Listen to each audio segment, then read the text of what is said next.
Donald Trump ने Putin को धमकाने वाली बहुत बड़ी बात कह दी है।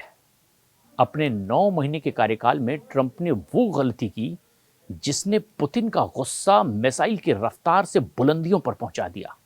दोनों तरफ अब परमाणु पनडुब्बी वाला खौफ मंडराने लगा है। फिलहाल तो इसकी सबसे बड़ी वजह डोनाल्ड ट्रंप बन चुके हैं। रूस से टक्कर को लेकर के डोनाल्ड ट्रंप ने वो बात आधिकारिक तौर पर अब कह दी जो पिछले 2 महीने से अब तक अमेरिका की तरफ से सूत्रों के हवाले से कही जा रही थी। यासीन क्लास और ऑस्कर क्लास की पनडुब्बियों से पुतिन ने जो मिसाइल अब दागी है उसका नाम ऑनिक्स और ग्रेनेड, और ये दोनों क्रूज मिसाइल है। लेकिन इसका जवाब बहुत बड़ा बैलिस्टिक मिसाइल, और इसकी आग अब डोनाल्ड ट्रंप की पनडुब्बी वाली धमकी को भी जला देगी, क्योंकि पुतिन के तेवर इसी ओर इशारा कर रहे हैं। लेकिन क्या पुतिन ये समझ रहे हैं कि अब उनको नेटो के यूरोप वाले जाल में फंसा दिया गया है?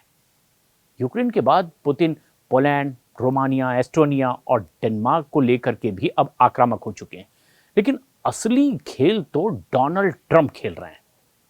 उन्होंने फ्रांस, ब्रिटेन, इटली और जर्मनी के साथ में व्हाइट हाउस में पुतिन के खिलाफ एक ऐसा प्लान बनाया कि वो बड़े जाल में फंसते हुए नजर आ रहे हैं।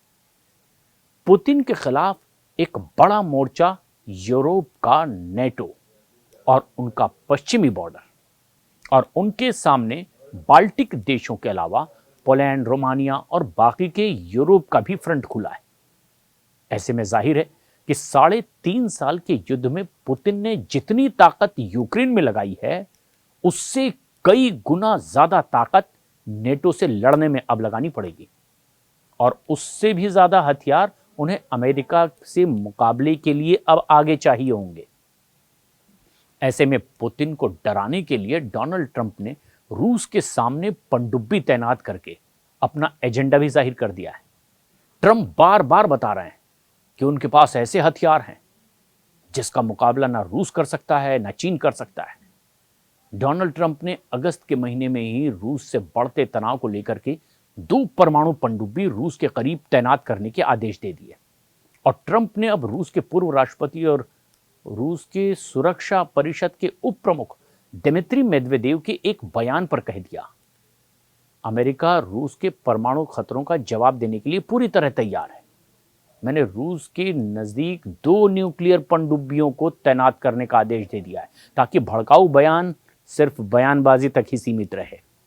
पुतिन के खासम खास दिमित्री मेदवेदेव ने सोशल मीडिया पोस्ट पर कहा, हम इजराइल या ईरान नहीं हैं। ट्रंप की तरफ से दिया गया हर नया अल्टीमेटम युद्ध की धमकी माना जाएगा। उन्होंने डोनाल्ड ट्रंप को याद दिलाते हुए कहा कि रूस के पास सोवियत संघ के समय के परमाणु हमले डेड हैंड की क्षमता है। ऐसे में बड़ा सवाल यह कि डेड हैंड की बात अब आखिर रूस की ओर से क्यों कह दी गई? पुतिन का यह डेड हैंड आखिर है क्या? दरअसल सोवियत संघ के दौर में यानी कि 1980 के दशक में एक ऑटोमेटिक परमाणु रिटेलिएशन सिस्टम बनाया गया था। इसे ही डेड हैंड कहा जाता है। इसे पेरीमीटर सिस्टम भी कहते हैं। रूस की पूरी लीडरशिप के मारे जाने के बाद यह सिस्टम अपने आप परमाणु हथियार लॉन्च कर देगा। यानी अगर रूस को मिटाने के लिए उनकी लीडरशिप को मिटाया तो किसी को बटन दबाने की जरूरत नहीं पड़ेगी, सिस्टम ऑटोमेटिकली एक्टिव हो जाएगा। और यह सिस्टम अब भी एक्टिव स्टैंड बाय मोड पर माना जाता है। मतलब यह कि अगर अमेरिका ने रूस पर हमला किया और रूस के नेता इसमें मारे गए तब भी यह सिस्टम अमेरिका पर हमला कर देगा। वैसे ट्रंप की परमाणु पनडुब्बी की तैनाती के सामने रूस कमजोर नहीं है। पुतिन बार बार इसका एहसास भी दिला चुके हैं कि रूस के पास दुनिया की तीसरी सबसे बड़ी नौसेना है, और आंकड़ों के हिसाब से पहले नंबर पर चीन है क्योंकि उसके पास करीब 400 जंगी जहाज हैं। दूसरे नंबर पर अमेरिका है, उसके पास 350 जहाज हैं। लेकिन 12 एयरक्राफ्ट कैरियर अमेरिका को दुनिया की सबसे ताकतवर नौसेना बना देते हैं।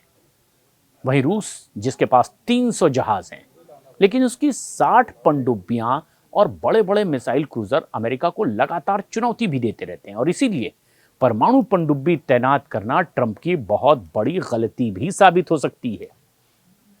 वैसे परमाणु खतरा सिर्फ पुतिन और ट्रंप के बीच ही नहीं डोल रहा है, बल्कि यूक्रेन भी एक बड़ा न्यूक्लियर डेंजर जोन बन चुका है। यूक्रेन का जापोरेजिया न्यूक्लियर पावर प्लांट, जिस पर अभी भी रूस का कंट्रोल है, और जेलेंस्की ने इस परमाणु अड्डे को लेकर के रेड बटन दबा दिया है।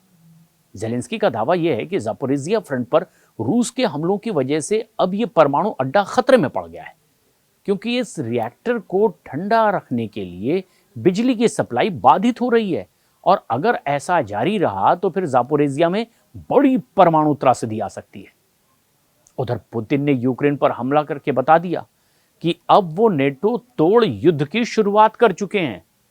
यूक्रेन में पुतिन के हर हमले की तस्वीर भी लगातार यही बता रही है कि रूस का एजेंडा अब ट्रंप के ख्वाब को तोड़ देना है।